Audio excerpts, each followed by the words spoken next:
Welcome to our American Family Insurance DreamBank page, where we believe in the transformative power of dreams and are committed to helping you pursue yours. I'm Madeline, and today I have the honor of interviewing American Family Insurance brand ambassador and baseball prodigy Derek Jeter. You may know him as a legendary shortstop, but he is also a successful businessman, founder of the Turn 2 Foundation, family man, and so much more. Today, we will be discussing the life cycle of a dream by exploring his experiences and accomplishments. We're excited to have you today, Derek. Madeline, I'm happy to be here with you. So thanks for having me. All right, so I'm just going to jump into our first question. American Family Insurance believes that a dream is the most valuable thing you'll ever own. Can you tell us about when the dream of being a professional baseball player began for you? You know, it's a good question, Madeline. The dream for me to become a professional baseball player started as long as I can remember. I mean, this was 4 or 5 years old. My dad was a shortstop in college, and I wanted to be just like him. I spent the summers at my grandparents' house. My grandmother was a huge Yankee fan, so I'd stay up late at night in the summers and watch Yankee games with her. And so the dream turned into I wanted to be the shortstop for the New York Yankees. And that goes back to I was 4 or 5 years old. Thinking about that dream, who was your support system and how did they help protect your dream? My support system is simple. It starts with my family. My mom, my dad, and my sister. Those are the ones that are closest to me. And, you know, they supported me from day one. And not just because I wanted to be shortstop for the New York Yankees. They were very supportive in anything that I do. And to this day, long after I'm retired from playing, they're still my support group. So I think it's extremely important for everyone to have that support group that's there for them through good times and bad times. But it starts with my family. Have you ever had someone try to steer you off your path to success? How did you stay true to yourself and block out that negativity? You know, it's a good question because I don't know if there's one person in particular that tried to steer me off, but I think you have people. There's a lot of doubt. You know, I'm a kid growing up in Kalamazoo, Michigan, telling everyone that I was going to be the next shortstop for the New York Yankees. So, you know, you'd have a lot of people doubting you. You'd have people laughing at you. You'd see a lot of eyes. But that's when it goes back to your support group. And you know, my parents were firm believers and still are firm believers. You can accomplish any dream you have if you're willing to work hard. And you know, that was my dream, was to play professional baseball and play for the New York Yankees, and they supported that dream. But also saying that if I had another dream, they would have supported me. So you need those people in your lives that are going to help you get through times when people are you know, doubting you and saying that you're unable to achieve dreams. So I leaned on them. Is there any way, since you've had so much support, that you really try and show up and be a support system for other people? I do. I think it's you know, when you think about playing professional sports, when you first come up, obviously you have some of the veteran players that you lean on. And then the longer you play, you have the younger players come up, they start leaning on you. And, you know, I think it's your job and your duty to give back to the people that are coming behind you. And I'm very, very good at knowing the history of the game and understanding, you know, how much veteran players can help out. And I try to do the same thing. And I think you learn through your experiences, but you also learn through other people's experiences. Every dreamer faces challenges and setbacks. What are some barriers that you've had to overcome? Another good question, Madeline. I think probably the biggest thing that I've had to overcome when you talk about professional baseball is failure. You know, I grew up in a small town and for the most part had a lot of success growing up. And then all of a sudden you're playing professionally, you're playing against not only the best players in your state or in your country, but the best players in the world. And you're dealing with failure for the first time. And I was also dealing with being away from home. So I was extremely homesick. So, you know, those are probably, I think failure is probably the biggest one that I had to learn to deal with. Selfishly, I have to ask, what was your biggest way that you got through being homesick? I don't live close to my family, so I'm just curious how someone else Uh, gets through being homesick. yeah, it was a lot of phone calls. You know, and the embarrassing part of it, I was only gone for 8 weeks. I'd never really been away from home other than going to visit grandparents in New Jersey. So a lot of phone calls, a lot of visits from my parents down to check on me, but going through a lot of self-doubt. And you know, I think it's all a part of growing up. And I think you need to go through those. You need to have those experiences in order to grow. What would you say are your biggest values, and how do you think these values have helped you achieve success as a player and now as an owner? Biggest values: optimism, determination, respect. I'm always a very optimistic person by nature, and I am determined. When I set a goal or I set a dream, I'm determined to accomplish it. And I won't allow anyone to outwork me. One good thing that I learned from my parents is you're always going to have people that are more talented than you, but there's no reason why someone should outwork you. So I am determined to reach my goals. And from a respect standpoint, I always treat people with respect because that's how I want them to treat me as well. So I would say those three. Dream pursuit takes a lot of sacrifice. Did you ever focus so strongly on your big dream that it eclipsed other parts of your life?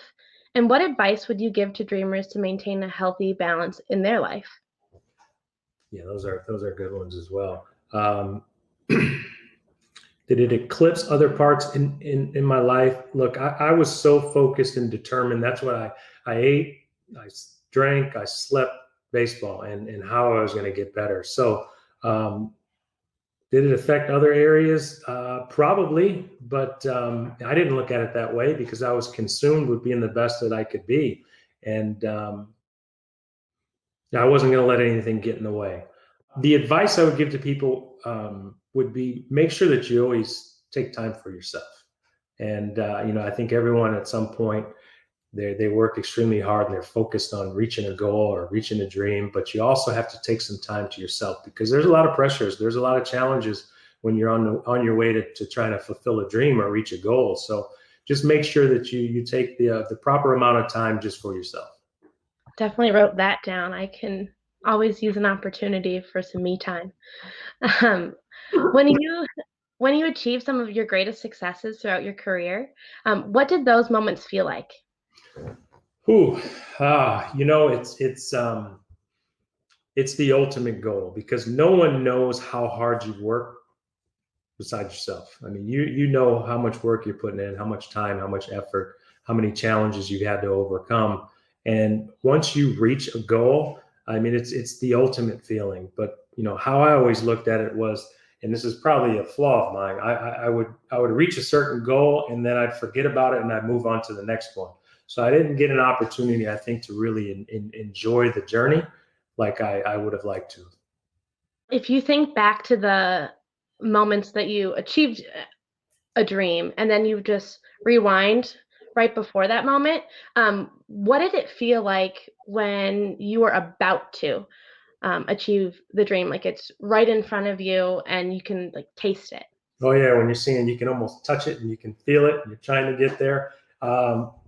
It just goes back to how far you've come. I think is the way I always looked at it was you can see it there and you understand that. Look, sometimes when you have these big dreams and you set these goals, they're so far away that you're unsure whether they're attainable at that particular moment.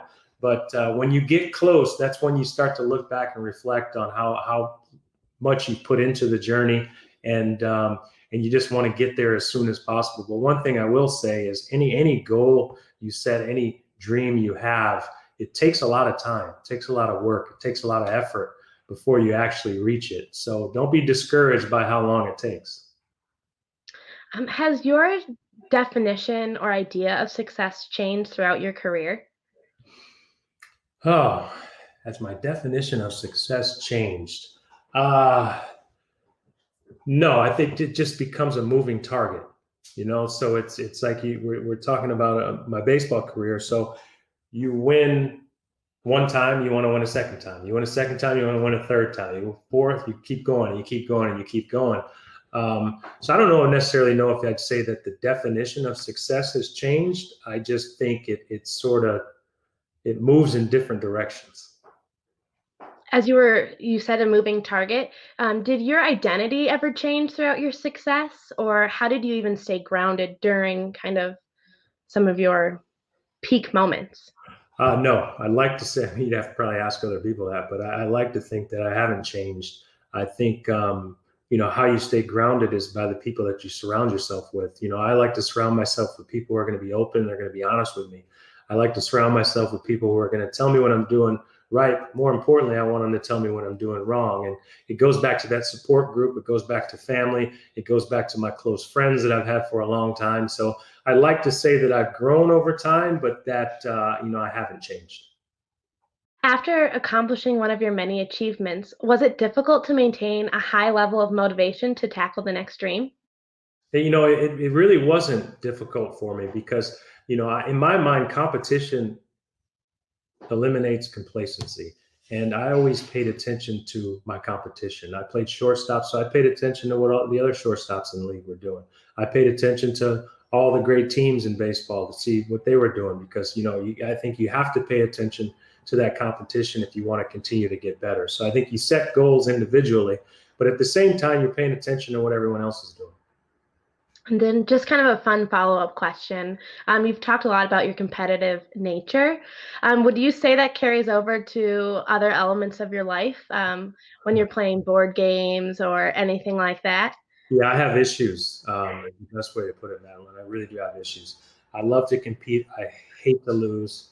I love to win, and that's in anything I do. If you tell me you want to race down the street, I'm going to try to beat you. I have two young girls who 3 and 1.5, and I don't let them win anything. And that's how I grew up. My parents didn't let me win a thing. You were known as the captain throughout your career, and you were often recognized as one of the best leaders across both baseball and the sports world. What gave you the confidence to be a leader throughout life?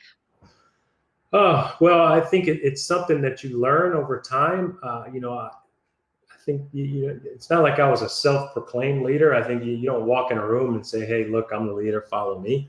I think that evolves over time. I think it evolves from your actions. You have to be able to practice what you preach, and I think more importantly, you have to take the time to get to know the people that you are leading, and because everyone is different. I've said it before. You hear the phrase that you treat everyone the same. You don't treat everyone the same. You treat everyone fairly, but you don't treat everyone the same. And if you do that, then you'll command the respect of your teammates. And those are the things that I try to do. I try to lead by example, but I also took the time to get to know people. What advice would you give to any future captains? Ooh, the advice I would give is, I think it goes back to what I said. Just take the time to get to know people because everyone's different. There's some teammates that you can yell and scream at to get the most out of them. There's others that you have to give a hug to. There's some that you can talk to at a particular moment. Others you have to wait 3 or 4 days later before you approach them. So, in order to be effective and be an effective leader, you have to know the people. Can you share a little bit about the Turn 2 Foundation and how you help inspire and support dreams for youth? Yeah, the Turn 2 Foundation, it's for the prevention of drug and alcohol abuse for kids. I started the foundation after my first full year in the major leagues in 1996. And if you've heard the story before, I apologize, but I was a big Dave Winfield fan. And Dave was one of the first athletes to start his own foundation. And I wanted to be just like him if and when I made it to the major leagues. So I started the foundation. And, we've given back over $30 million to the communities in West Michigan, where I grew up, in New York, where I used to play, and down in Florida now, where I live. And one of the signature programs with our foundation is our leadership group. And these are high school kids that are leaders not only in their schools but in their communities as well. And we teach them leadership skills, academic achievement, social change. We're teaching them that their voices are powerful, and we're teaching them to learn how to use their voices at a young age. So when they become adults, it's second nature to them. So it's a program that we are extremely proud of as a family, as a foundation. And for the last 10 plus years, 100% of our kids have gone on to college. So our foundation is something that, as a family, we're extremely proud of. And, as a family, we've always said that, if you have a little, you give a little. If you have a lot, you give a lot. And when you have the platform that I've been given through my previous career and my career now, I think you should make the most of it. What is one piece of advice you would give to someone pursuing their dream? Piece of advice I would give someone pursuing their dream. I would tell them, don't let anyone outwork you. Don't let anyone tell you you can't achieve it. Surround yourself with a great support group. And believe it. You have to believe it and dream big. Because growing up, I told people I was going to be shortstop for the New York Yankees, and there's a lot of people that want that job, and whatever dream you may have, there's a lot of people out there with the same dreams, but you have to be willing to put more work in, and it has to mean more to you. Out of all your accomplishments, what dream achieved are you most proud of? Out of all my accomplishments, what am I most proud of? I would say it's easy. I am a father now, and that is by far my biggest achievement. It's brought me the most joy and gratification. I never understood it before I had kids of my own. Everyone told me, but right now it's the greatest blessing I've had, and I'm looking forward to continue to watch my two daughters grow up. You've talked a lot about your family being such a strong support system, but now that you are a dad, what are some things that you're going to do to make sure that your daughters feel fully supported in their dream pursuit? Well, I think I'm going to encourage them to make sure that they find something that they love, find something that they're passionate about. And that could be anything. My parents never pushed me into playing professional sports. They told me whatever my dream was, that they were going to be supportive. And I'll do the same thing. But I want them to find something that they're passionate about. And if you're passionate about it, it's not hard work. It's fun. And but I'll be here to support them in any way that I possibly can. For our final question, we've talked a lot about past success and dreams that you've achieved, but I have to ask, what You is don't have next? to ask, Madeline. You don't have to ask anything. What is next for you? What's the next dream that you have?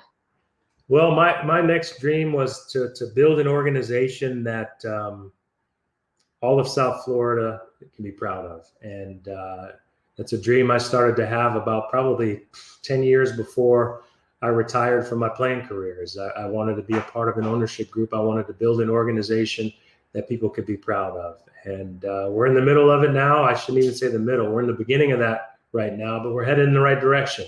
And, it takes a little bit of time. But like I said, most things that are meaningful take time. Perfect. Thank you so much for joining us today. I had a lot of fun. But thank you. Thank you very much. Great job.